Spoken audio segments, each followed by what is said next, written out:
As an historical note, it should be known that it was during this exact period of time that Lyndon LaRouche was involved in a project with several young people, actually about 30 or 40, in writing what became essentially a kind of dialogue, Platonic dialogue.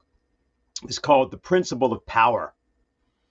And what this did was it had a series of, it was a text by LaRouche, but it was punctuated by illustrations and pedagogical examples that were prepared by the members of his then new youth movement, which is something that he had begun constructing in collaboration with several other associates from about 1999. And this speech was in 2004. That document, The Principle of Power, would come out a year later. What we're going to do now is to play you an excerpt from the discussion that Lyndon LaRouche held with some of these young people back in 2002. We're going to do this for two reasons. First, because it will give you an idea of how he sought to speak to them. It was somewhat reminiscent of the way or the approach that Malcolm X took to speaking to his supporters at the Audubon Ballroom in Harlem. Mr. LaRouche used to attend back in 1963-64 the speeches of Malcolm X. These are not the public speeches. These are the ones that Malcolm gave when he was speaking to those who he was actually working with, and he was trying to develop and organize to follow his mission. And so we're playing it first of all because this is a bit modeled on that kind of thing. And the second reason is because of the topic, which is ostensibly Shakespeare's Hamlet. So we'll play that for you now. Hamlet, like this jock, is running away from consciousness, is running away from mentation. Therefore, he's faced with a challenge that he has to change his scheme of values, to act in a different way than the jock he's been trained to be, the sword-wielding jock. He perceives that he might survive if he changed his ways, and he perceives also more definitely that he will not survive if he doesn't. But he would rather bear the ills he has than those he knows not of. Which would mean questioning the axiomatic assumptions underlying his belief. Now, the typical jock will say, well, you may have your opinion, but all my friends will agree with me. Which is the hallmark of the psychosexually impotent personality. Because they will not allow their underlying beliefs to be challenged. They're like children who want to go on playing the game forever, never growing up. They do other things only as a duty. They never wish to grow up, because in their eyes, childish innocence of any questioning. Give me that toy. Why should I give you that toy? Because I want it. Right? That's your job. I want it, therefore I can have it. I want to be important. How am I going to be important? I'm going to win the soccer game. How is that important? Of what importance is that to man who wins a soccer game? Who cares? The trick in an important game is it doesn't matter who wins, even a childish game. What's the object of a competitive game, which is not just competitive, with a child? The object is to solve the problem posed. Like any other classroom lesson, to find out how to do something. Success is finding out how to do it, finding out what it means,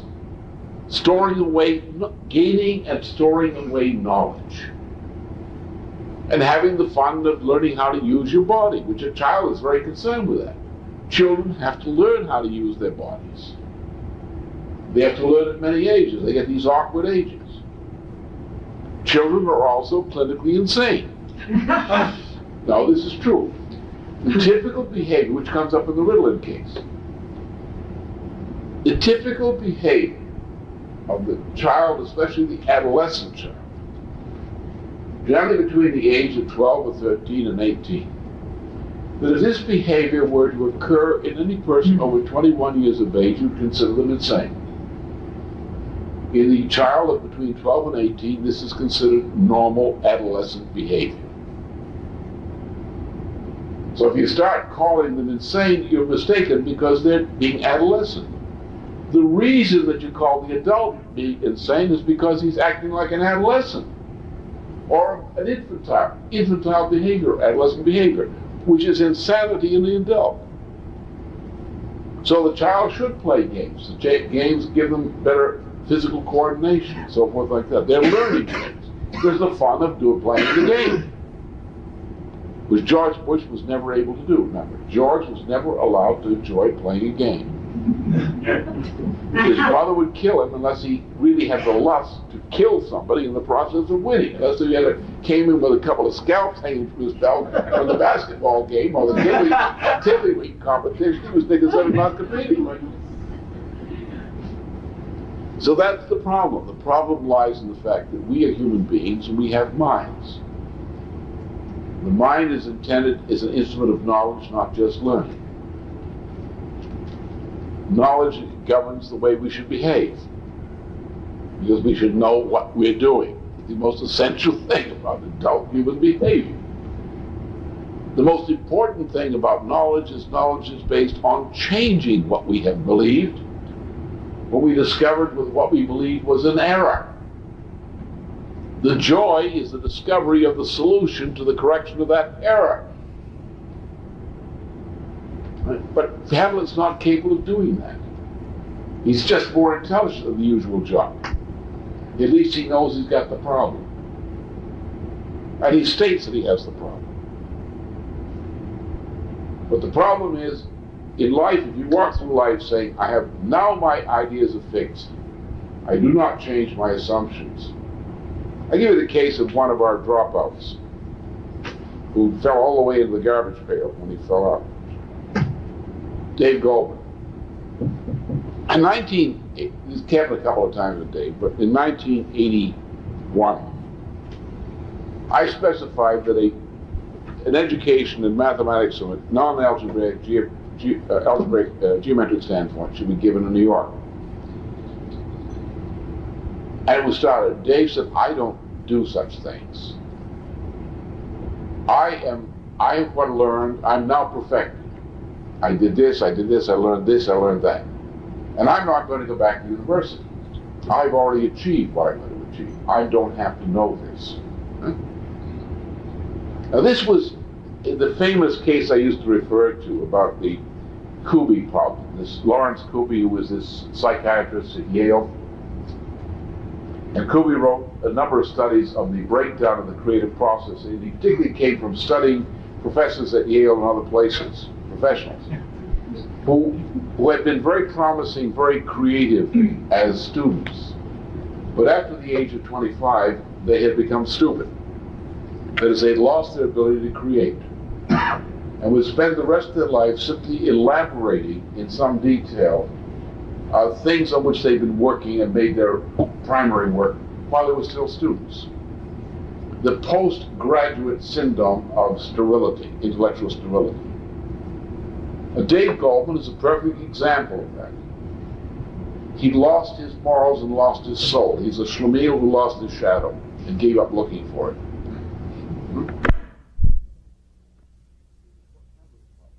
What Hamlet's problem is, he's lost or has never gained the most essential thing. The joy of discovering you were wrong and overcoming the absence, the joy. Look, the little thing I keep referring to, the little boy, maybe less than 2 years old, playing with blocks, tries to put one on top of the other and they keep falling over because he doesn't know how to put them on each other. One day he discovers. What does he do? When he finds out he can put 3 blocks on top of another, what does the child do? He repeats it. Then he tries to make 4. Then he tries to make 5. He's in an absolutely euphoric state of joy about that discovery. That is the normal condition of a healthy human being. Is what we see in the child We're seeing the exhibition in that performance of the nature of the child, which makes the child in the image of God. The power of reason, the ability to discover a principle, have joy in discovering it and its application, and to go on to find the next occasion for a similar joy. In each case, the child is overturning previously established theorem lattice assumptions. And the child enjoys, that's pleasure in life, is to keep making new discoveries which are valid and being able to apply them, and then going on to find the next one. And that's what Hamlet can't do. That's why he's psychosexually impotent, in that sense. Just like the jock who can't have a successful marriage because they've cut themselves off from the joy of discovery.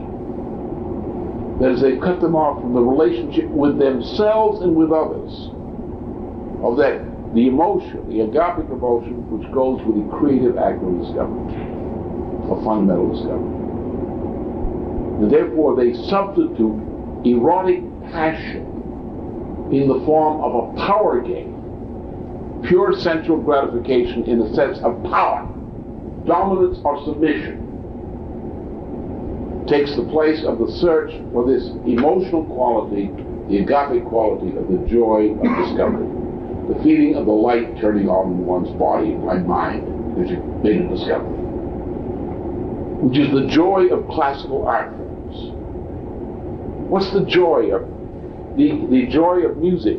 In classical composition, the essence of the performance is suspension. The suspension, which ends with a concluding metaphor, defines the perfected performance. Suspension. Not sensual effects, but suspension. Tension of suspension. Never letting go until the discovery is reached. Going to the top of the mountain. Reaching it. What is the power of poetry? Suspension. What's the power of all artistic work? Suspension. That peculiar kind of suspension which is associated with the reliving the experience of having made in one's own mind a valid discovery. This is the essence of being human. To have an intimate relationship with another person is to share that quality of experience, that which is human. The poor fool, the poor jock can't do that. He's afraid of it. He's afraid of suspension. He's afraid of falling.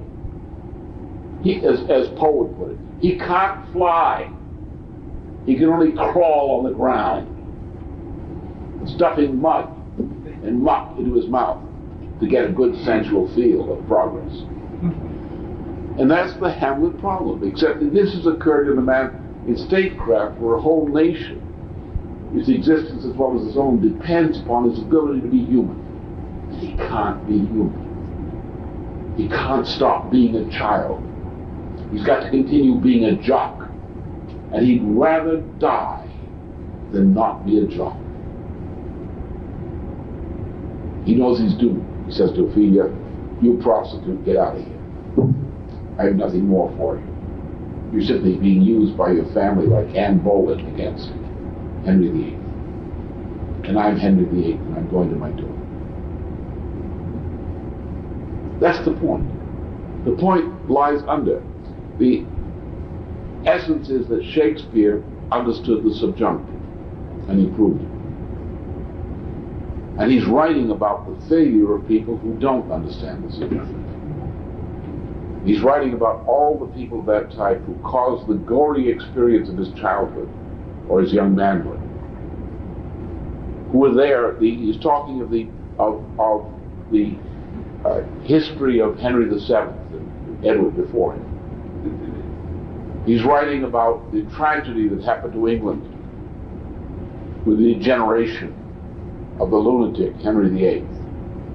He's talking about the murder of his friend Marlowe in the tavern by the Cecil family interests.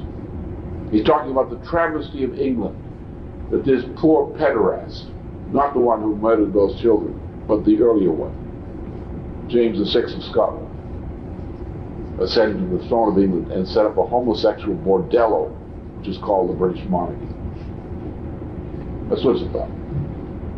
So, but the essence is the underlying essence of the simple principle. We are human.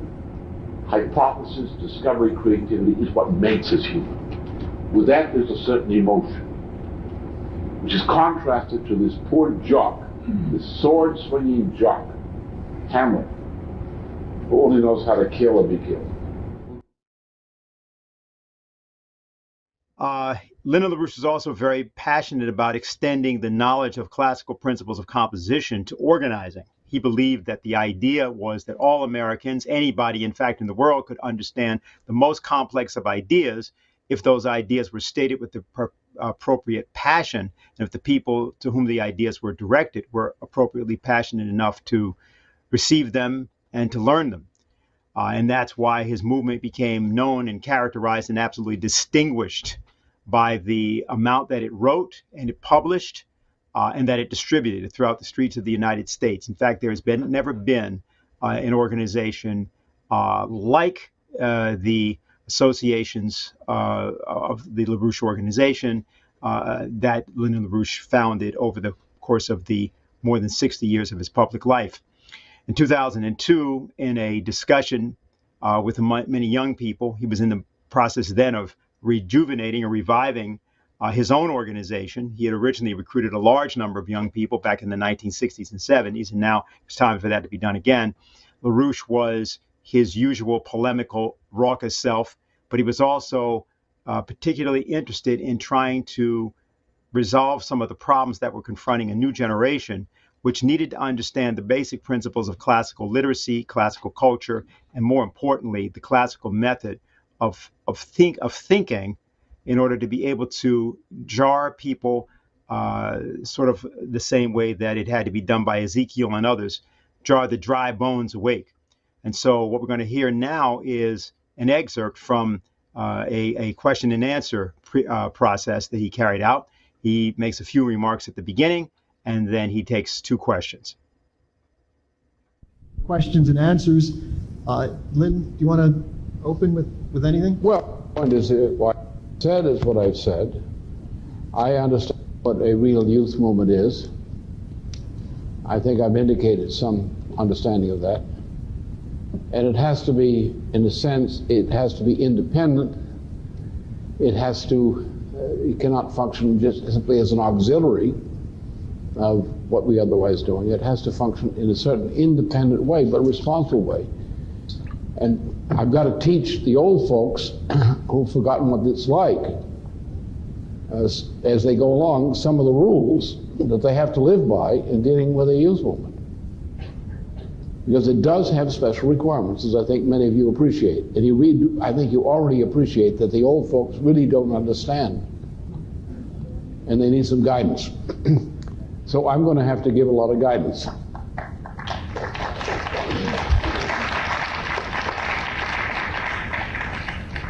As I said, the difference is you become from a no future generation.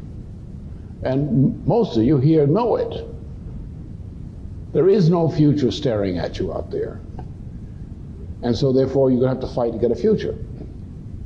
And to get the future, you're going to have to force a lot of old fogies between 35 and 45 and something higher, prematurely senile, get them out of their torpor, and get them moving. You've got to shake them up. In a sense, that's what's going to make it work. That to actually move to victory. Nice sound, huh? Victory. To move to that, you actually cannot move to victory as a youth movement. You can move to you can move as a nation to victory. Because you see, normally, before before you were born, we used to have families.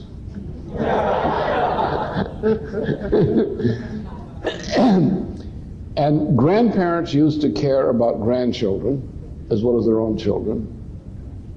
And they would look at the grandchildren as their future. Not as something they possess, but their future. They're going to see the benefit of what they're doing is going to be shown in this generation. Now you have a generation in which baby boomers are trying to kill off their parents as soon as possible for financial reasons. And baby boomers don't know why they had babies. They really don't know. Maybe it was an accident. Maybe somebody didn't give them a sex education. They didn't know how this happened. Or whatever.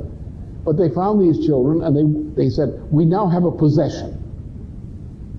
A child. This is our possession. But we don't want to be bothered too much by it. We don't want it to get in the way, to spoil our life. And as they became more baby boomerish, they became more and more selfish. Oh, what do we have these children for?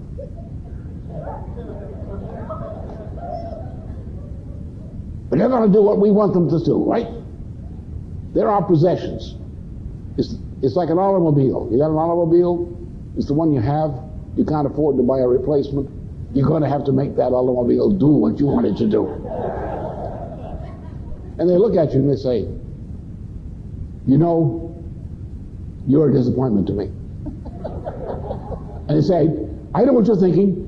You're thinking I'm a disappointment to you. So, it's a little more difficult than it used to be, but the principle is still the same. You are their future. You are the future of your grandparents. You're the future of your parents. The future of the justification of their existence. And that's your weapon. And what you're going to do by being what you are, you're going to organize them. Or that generation. Maybe not your parents, you get somebody else to do your parents. and then you do somebody else's parents. But the same is the same. The way this is going to work is you've got a dead population, morally dead. The baby boomer generation are walking corpses. They're not quite dead, so you can't bury them. But they're still walking around. And, you know, it's not like Dracula, they're going to fly at night, whatever. So you've got to get them back to life. You've got to get them moving. And you've got to sort of shame them into it and make them happy at being shamed into it.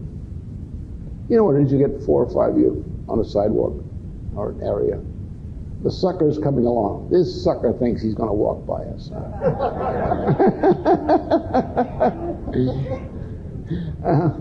We're going to have number one is going to confront him.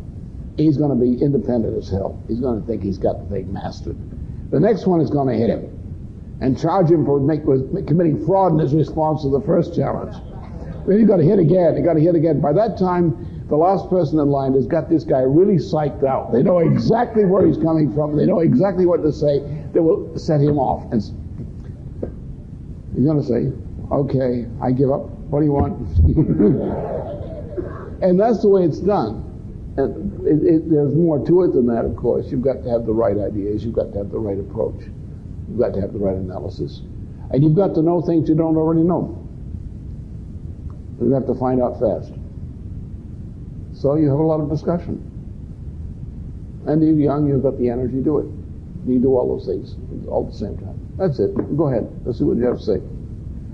One of the things I've been thinking about a couple questions, but the language has been damaged. We've been damaged. The culture and the education has damaged the language itself to where even those of us who have expanded vocabulary dumb ourselves down.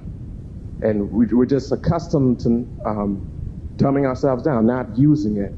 What would be our approach to remedy this situation, to not only change it, get it back to where we can communicate ideas, but improve it? And what role do the poets play in that?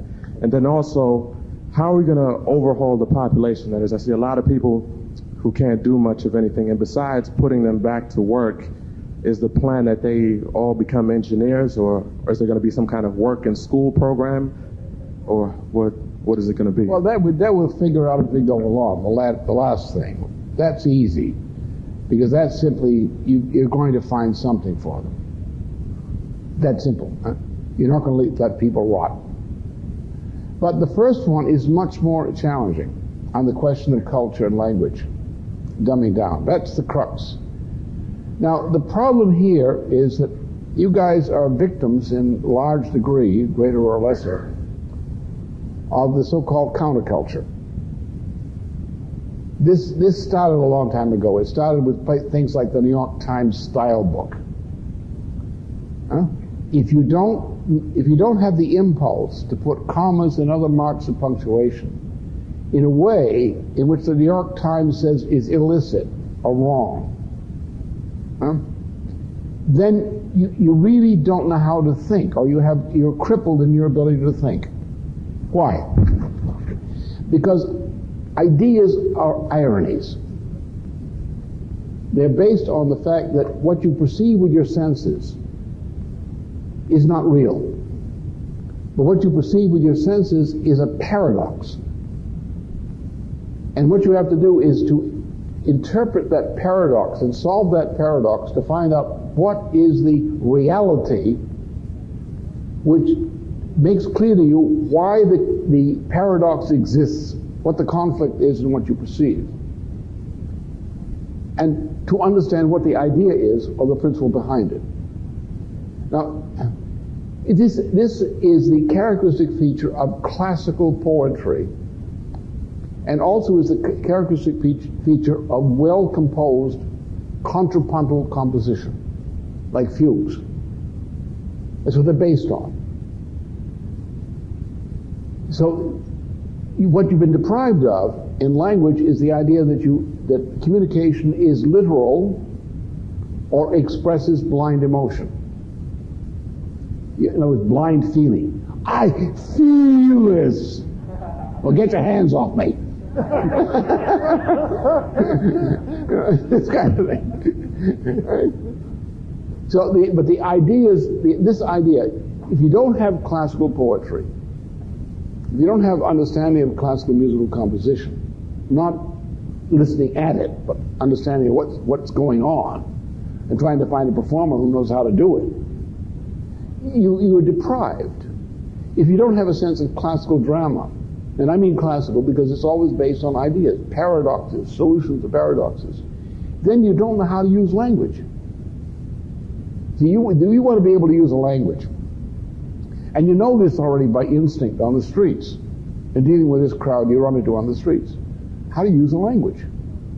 You want to convey an idea. How do you convey an idea to a person? You give them a literal, simple, declarative sentence? No, you'll never convey an idea with a simple, declarative sentence. No. You have to have an irony. You know, you think I'm stupid, but do you know what I'm thinking about you? And between stupid and but, there should be a comma. Not because somebody made a rule there should be a comma, but that if you're going to express this, you think I'm stupid, but. So a comma between stupid and but. It's as simple, isn't it? This is called, now also, if you want to convey an idea, you also would have certain rhythmic and musical qualities, or called prosody, of speech, which are very valuable to get ideas across. You know, you have people who get on television, they're called announcers or something, and they speak in telex, or they complicate it with uptalk. I'm going to the store, but yesterday I didn't. End of sentence. How would you know if it was the end of sentence? They didn't put an uptalk into it. So these are the kinds of things that go on. So the trick is that also to poetry, classical poetry, different kinds of meter. Study Shakespeare and other English classical poets. Study Keats and Shelley. Keats is one of the best. Now, see what they do, understand meter. How do you create an effective irony with meter? You take one meter, you one line in 1 meter and the next line in a contrary meter.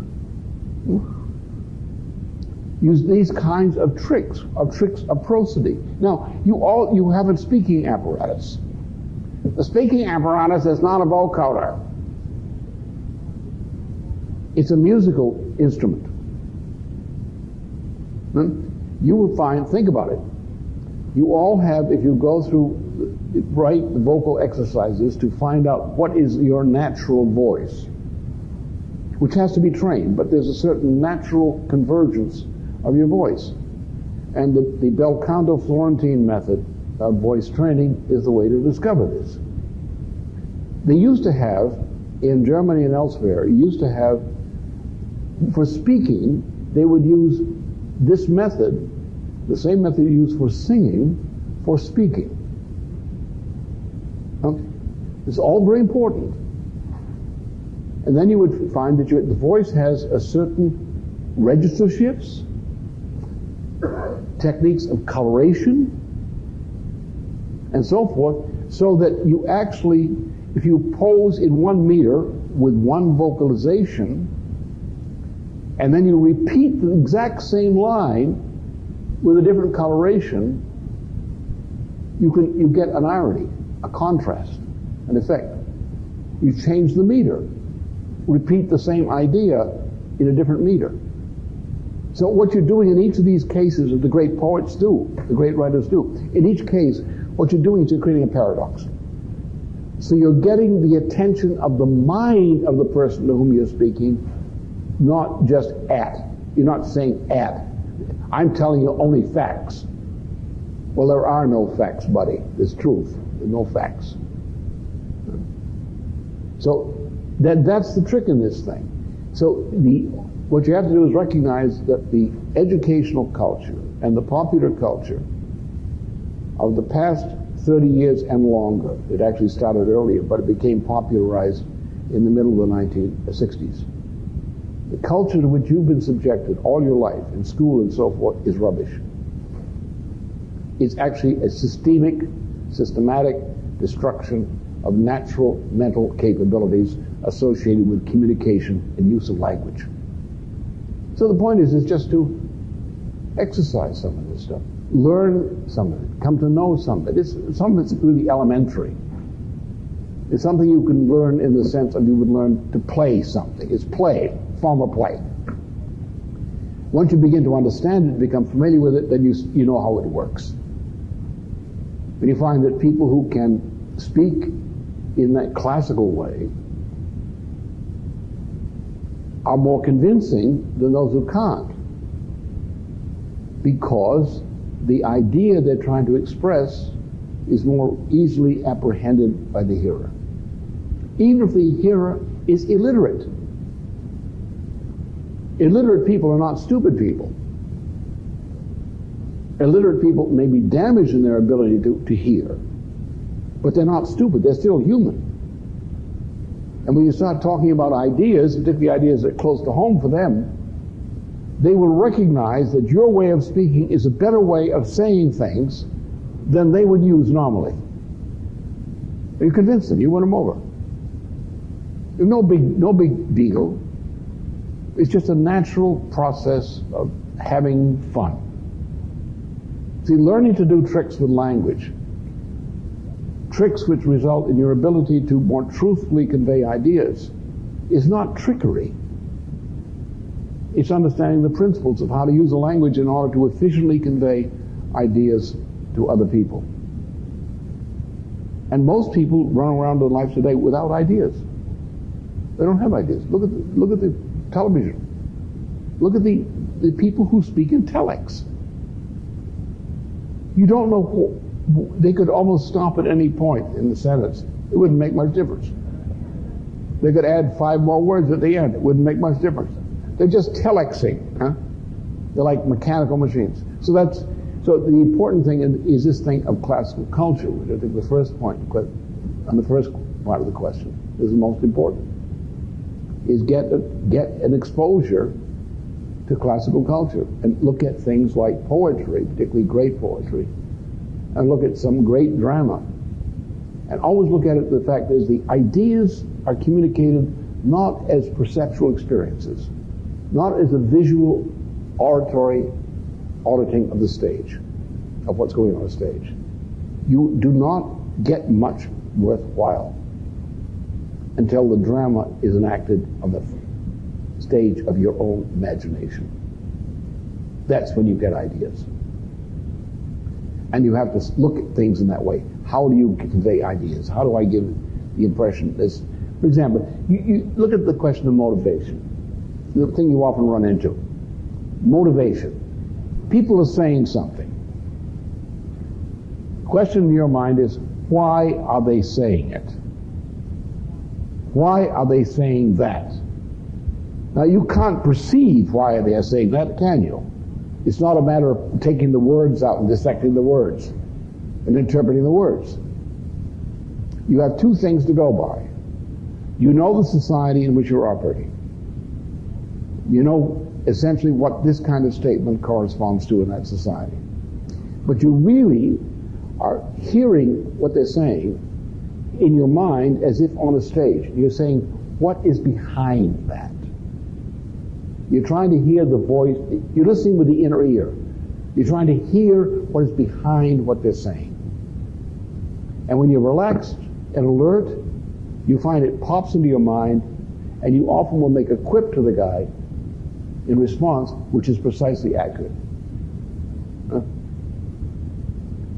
The guy goes, the economy's going to grow. I guess you lost a lot of money in the stock market, huh? And you probably hit it dead on the button right away. It's hearing with the inner ear. This is what's lacking in terms of culture.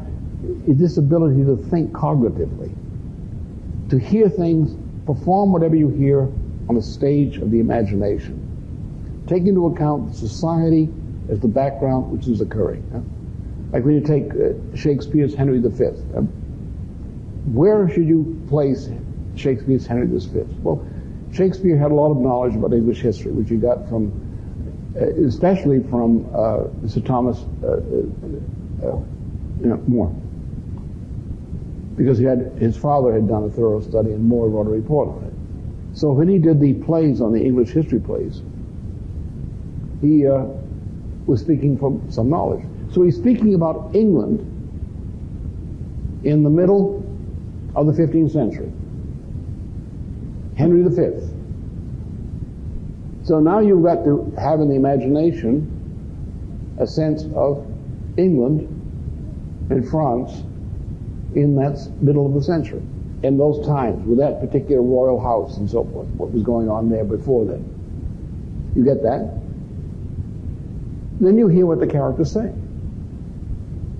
But you try as Shakespeare instructs you with chorus at the opening of the drama. Do not try to visualize the events on stage with your eyes and ears alone.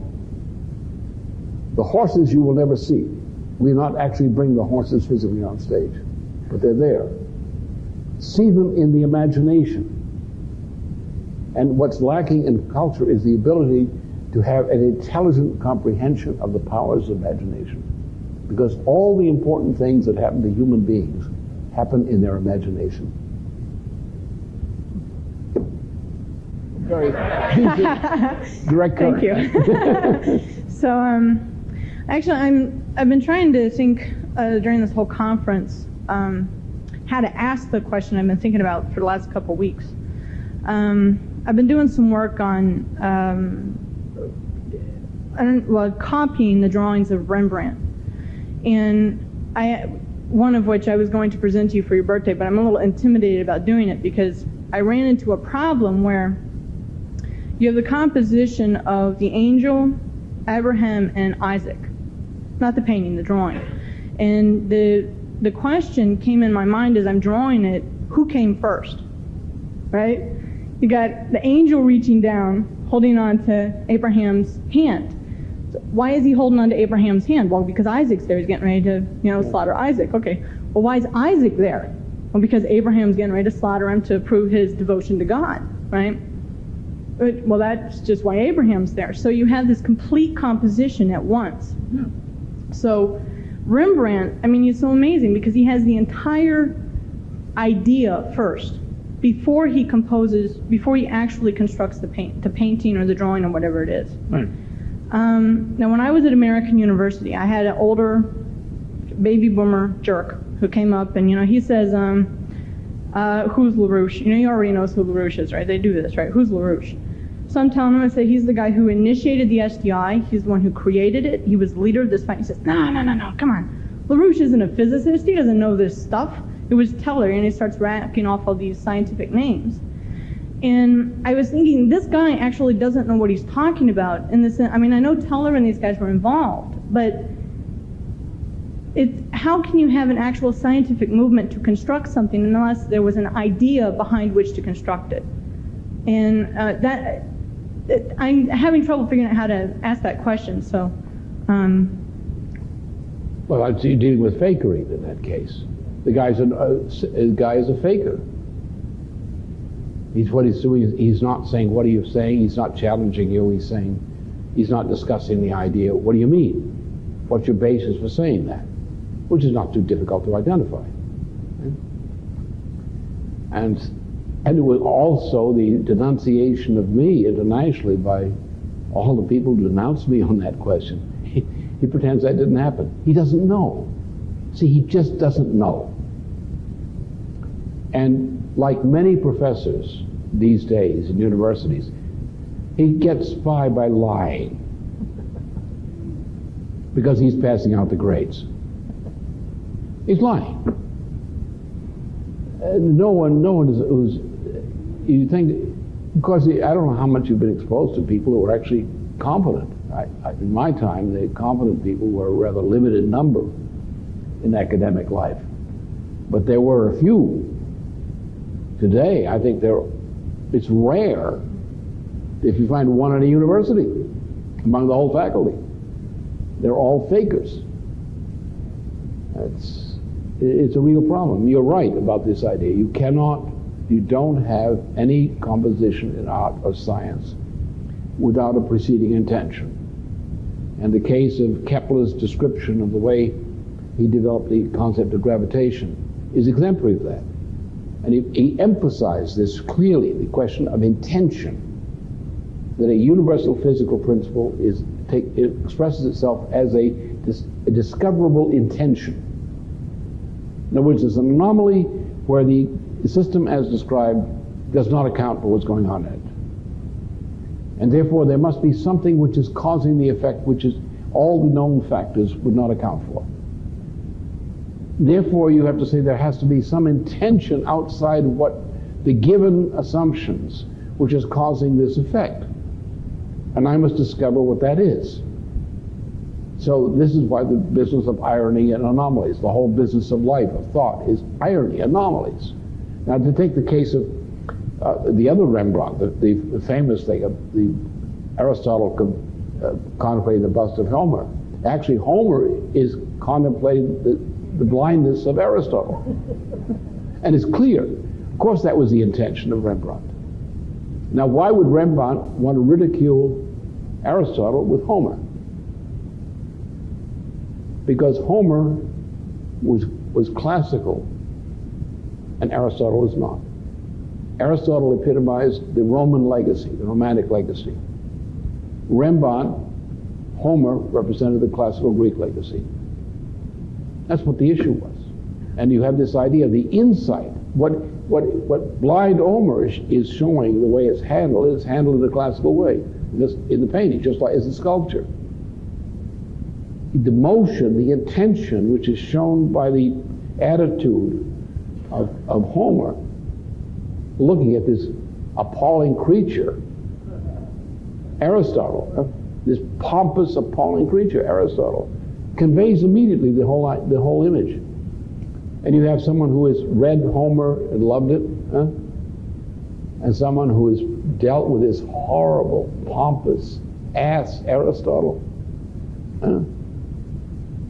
Though obviously the intention is there. You said the question of the Raphael School of Athens, or the Raphael Transfiguration, which is a similar kind of thing.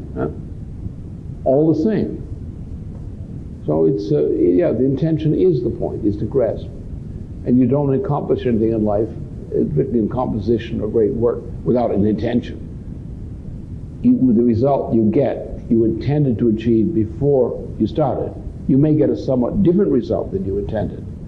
But without the original intention, you would never have gotten to the result.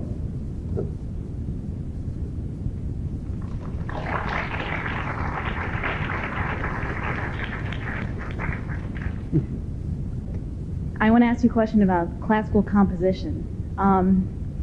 You say in a lot of your papers that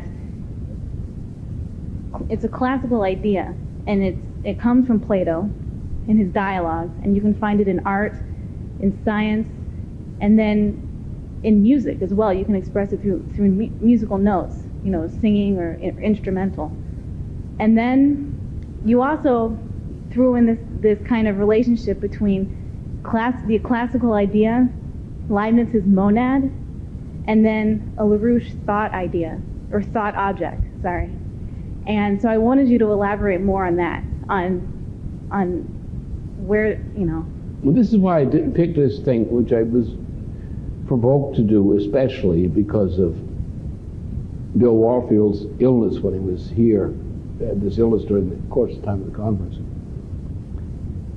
And I knew he loved this because a passing remark we had back in 1994 on the Brahms the Erste, which is very important to me for reasons I've given.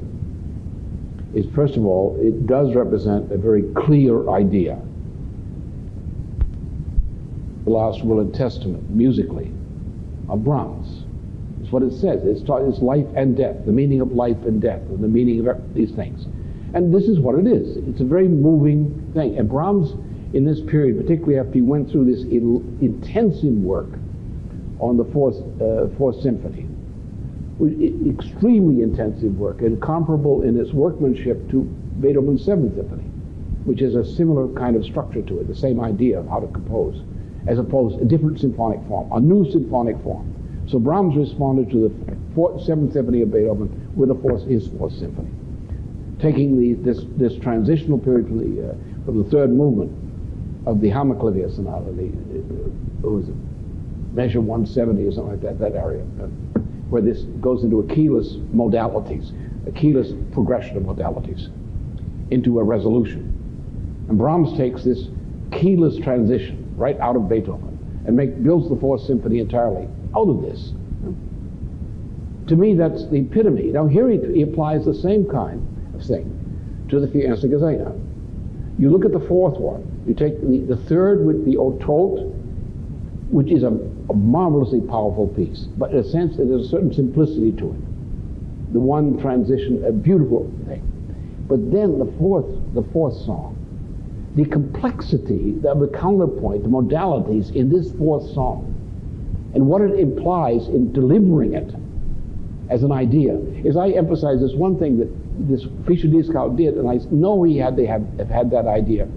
I never talked to him about it, but there are indications. He had this session with Furtwängler where they sat up all night while Furtwängler was coaching young Fischer Dieskau in this 4 series songs. And they spent the evening. All the other distinguished guests were sitting there waiting. Furtwängler wanted to work with this young singer who had this marvelous voice, this beautiful bel canto capability. And what he did, who had this marvelous voice, this beautiful bel canto capability. And what he did is it's a very slight thing, the sense of timing, because you come to what is a quarter note rest just before the end. Now, you're actually having you're having a note change, also a key change, key shift, but you're coming in across the rest, and it's like a turn, a musical turn that's occurring there.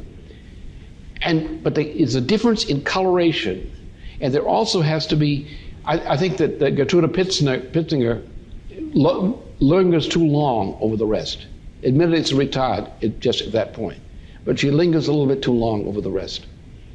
Whereas Fischer Dieskau comes in on it, crowds in on the rest. And he keeps his voice, real bel canto method, of changing the coloration of his voice in passing through this thing, but it's so phrased. The irony is that this change has occurred as if it was no change, as if the idea of Aber die Liebe has come right out of that beforehand. So this addresses everything in Brahms's idea, and addresses everything really that Paul is saying in 1 Corinthians 13 as well. But it's a magnificent thing. So I took this case because the attention is so clear. Shall we say, the moral of the story is so obvious that you can now look at this, knowing this and realizing this. You look back at the composition, and you can see how the music, as such, as a musical theory, does not determine what you do. It's the idea which determines it, but you find the way to make the music do it for you. Now you must produce it the way the intention is implied in that composition. That's to me is the kind of case study which people have to get, is to see in what they take as ordinary art, ordinary poetry, ordinary experience. What they take for granted is something you can repeat at the class board and say, in other words, what you mean to say. Yeah? And there is no in other words in art. You mean to say it, and that will determine exactly how you say it.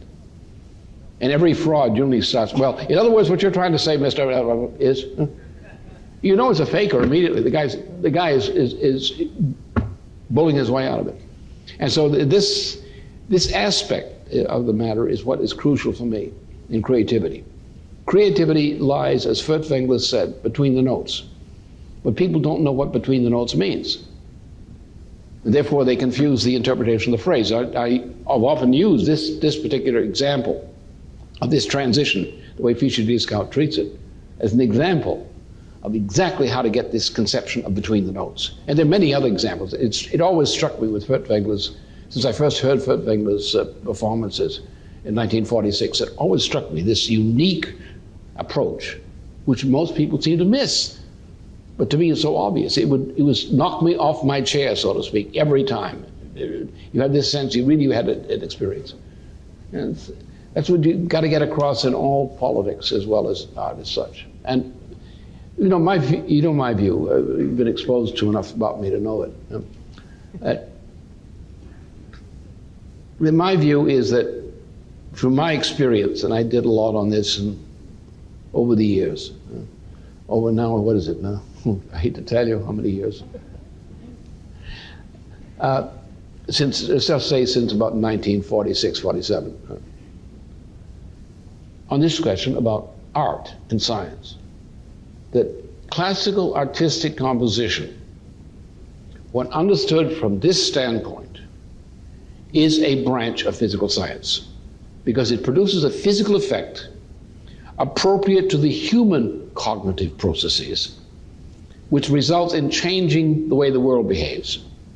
And classical artistic composition is the method by which we educate ourselves, educate our powers, to do what is otherwise called scientific and other creative work, the explicit creative work. Some say it's only art. They think of art as entertainment. Art is not entertainment. It is fascinating. It is absorbing. It is beautiful. It is consuming. But it's not just entertainment. It's not just another form of entertainment. It's not what the lady on the street is offering. Art is actually a rehearsal and concentrated expression of those powers of thinking and communication by which we impart our most profound and important conceptions to other people.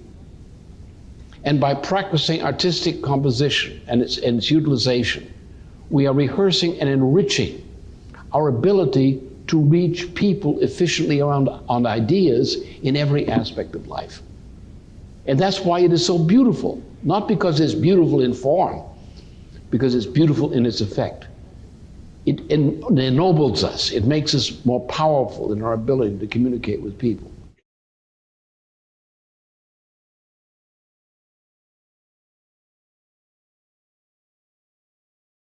Okay, I'm Jonas from Munich in Germany. And I believe we were talking about a lot of bad things today. And I just wanted to remember that we are spiritual human beings and that we bear a lot of power and that we need to spread love. And I just wanted to say that we have great power and a free will, and I believe that God and the laws of nature will support us because they want us to progress. So I believe we should also not only talk about everything what's happening outside, but also what's happening with us, and that we should get responsible for ourselves. So the way we communicate with other people and the way we behave and what we eat and what we consume. And I believe that love is very important. I just wanted to ask you, do you believe that a new consciousness is arriving, and how can we, each of us, make a change so that also Glass-Steagall happen, that we can do something?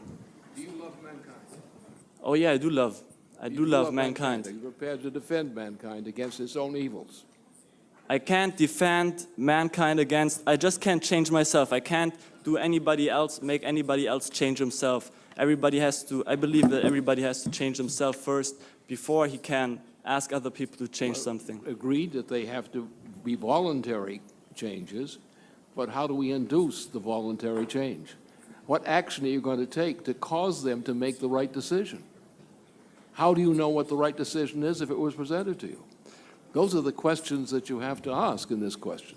I believe, because somebody else said before that everything is happening on logic. I don't believe everything is based on logic. I also believe that that because we are not only body and brain and all this kind of stuff, we have a heart which tells us what is right.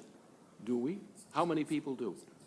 Not all of us, but I believe that most of the people want love, and that's why they need to consume, and that's why they need reputation, all this kind of stuff. Are they prepared to earn love? Excuse me? Earn love. How can you get other people to love if you don't get them earn their love? But what can we do, each of us, in you order have to find out what the action is, which is the loving action.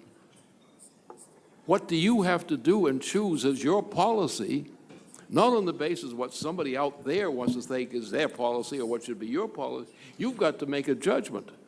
You've got to judge and discover and work to judge and discover what the expression of love is. What are you prepared to commit yourself to do for humanity, which you would consider a systematic act of love? What I would consider as a systematic act of love? What were you going to do to prove to people looking at you that you're loving them? I don't need to prove it. I just need to live in the present, so I don't make psychological time happen. So I don't live in the future and the past, and I don't have fear, and I don't all this kind of stuff. And I believe, yeah, I believe love. We need love. Love makes this change, right? But I mean, love only exists in the future. Only in the why? Love only exists in the future. And it's only to the degree that you have a future commitment which is loving in effect that it's love. It's like the typical way, so the divorces occur on better bases than that. That you have real love, which means love for mankind, willingness to put your own life at risk for mankind, knowing what the future demands of you, and being prepared to respond to what the future is demand. So the problem is most people in society couldn't answer that question because they haven't thought it through. That mankind is different than the animal. The animal has no sense of a substantive future. Most people, unfortunately, in society today have no conception of the substantive notion of the future. I and other people who do know this know it. But we also know, because we know, what other people don't know. And most people have no idea in the world of what the future should be. They all go up to the sense, let's be practical. I'm going to be practical. You say it's going to happen. Well, I say I don't think it's going to happen. That is stupidity. And mankind is full, a population of people who behave with absolute stupidity. They do not take responsibility for what their actions and opinions are for the future. Love is the desire to discover what the proper commitment is that you're going to make on behalf of the future. You can't say, I'm going to love people and wait for them to love me. I don't say that. I wait. No, but Yeah, you could, that's Yeah. the hypothetical form. You can't say. So the point is, you have to have discover a commitment to discover what the commitment you should make is to the future, which means that you have an opinion about what you should believe to cause the future to occur on the basis of what you think is the step that you should take toward the future. I'm not criticizing you. I'm just saying you are avoiding your responsibility. No, I take responsibility for myself. Yeah, but you've got to take responsibility for others too. I can't. Why not? If you're raising children, you let the child decide for themselves. No, that's true. Of course you need. And aren't most people for some children? people, they don't want help, you know. Some people you can't help. Well, you should try.